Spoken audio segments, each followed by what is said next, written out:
मित्रों, मेरा नाम एमपी शर्मा है। मैं दिल्ली में रहता हूँ और मुझे काम करते हुए एल्युमिनियम इंडस्ट्रीज़ में 46 साल हो गए हैं। मैंने हर तरह की इंडस्ट्रीज़ में काम किया है, चाहे वो वर्जिन मेटल की है, चाहे कास्ट मेटल की है, कास्टिंग है, एक्सट्रूजन है, यूटेंसिल, हर इंडस्ट्रीज़ में काम किया है। आज मैं कंपनी के अंदर गया था, वहाँ एक किसी ने इंजीनियर ने मेरे से बहुत अच्छा एक क्वेश्चन पुट किया था कि हम जो है फ़िल्टर भी कर रहे हैं और डिगैसिंग भी कर रहे हैं और फ्लक्सिंग और मेटल की क्लीनिंग भी प्रॉपर तरीके से कर रहे हैं, उसके बाद भी हमारे यहाँ हार्ड स्पॉट क्यों बन रहे हैं। बहुत बढ़िया क्वेश्चन है। कहते हैं हम जो फ़िल्टर भी कर रहे हैं मैटर को, जो भी प्रॉपर तरीका होता है फ़िल्ट्रेशन का, वो भी मैं कर रहे हैं, लेकिन फिर भी जो हार्ड स्पॉट बन रहे हैं। मैंने सबसे पहले तो जो उनका फ़िल्टर जो क्लॉथ पड़े हुए थे वो जाके देखे, उनमें कोई भी क्लॉथ फटा हुआ नहीं था। यदि क्लॉथ फटा हुआ होता है तो उसमें से जो है हार्ड स्पॉट जो है जा सकते हैं और कास्टिंग के अंदर जनरेट हो जाते हैं वो। अब इसका मेन कारण जो है क्या होता है कि ये मैंने दिखाया हुआ है, ये जैसे इधर देखिए तो ये होल्डिंग फर्नेस है।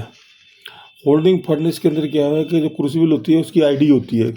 आईडी के अंदर जो है ड्रॉस की स्केलिंग होती रहती है।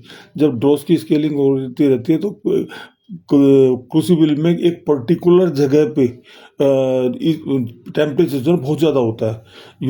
वैसे तो यूनिफॉर्म होना चाहिए, लेकिन कभी कभी क्या होता है कि क्रूसिबल के अंदर एक पर्टिकुलर जगह के ऊपर टेम्परेचर बहुत ज़्यादा होता है। इसलिए कहते हैं क्रूसिबल को एक हफ्ते के अंदर जो है चेंज करते रहना चाहिए, उसको घुमाते रहना चाहिए। इसका यही कारण है, क्योंकि क्या होता है एक पर्टिकुलर जगह पे टेम्परेचर ज़्यादा इंक्रीज हो जाता है, चाहे वो इलेक्ट्रिकल फर्नेस है, चाहे वो गैस फर्नेस है, चाहे ऑयल फैट फर्नेस है।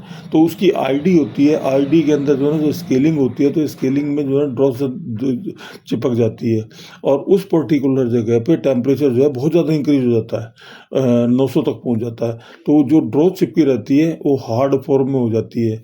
हार्ड फॉर्म में होने के बाद में वो मेटल के अंदर जो है छूट के आ जाती है और छूटने के बाद में वहाँ से जो है कास्टिंग के जाती है, कास्टिंग के अंदर हार्ड स्पॉट जनरेट कर देते हैं।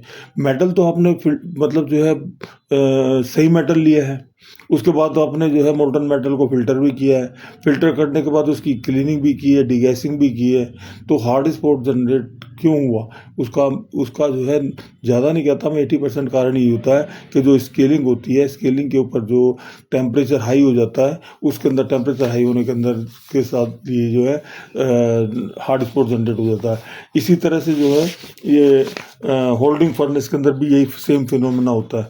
ये जो शार्प कॉर्नर होते हैं, शार्प कॉर्नरों के अंदर ड्रॉस जो है ज़्यादा स्केल हो जाती है, मतलब इकट्ठी हो जाती है। और जब ये यहाँ पर स्केल हो जाती है और यदि इसने यहाँ पर हाई टेम्परेचर गेन कर लिया, तो ये हाई टेम्परेचर गेन करने के बाद में हार्ड फॉर्म हो जाती है और यहाँ से टूट के अंदर मेटल के अंदर चल जाती है और मेटल से जो है ये कास्टिंग के अंदर आ जाती है। इसका मेन कारण यही है। नमस्कार।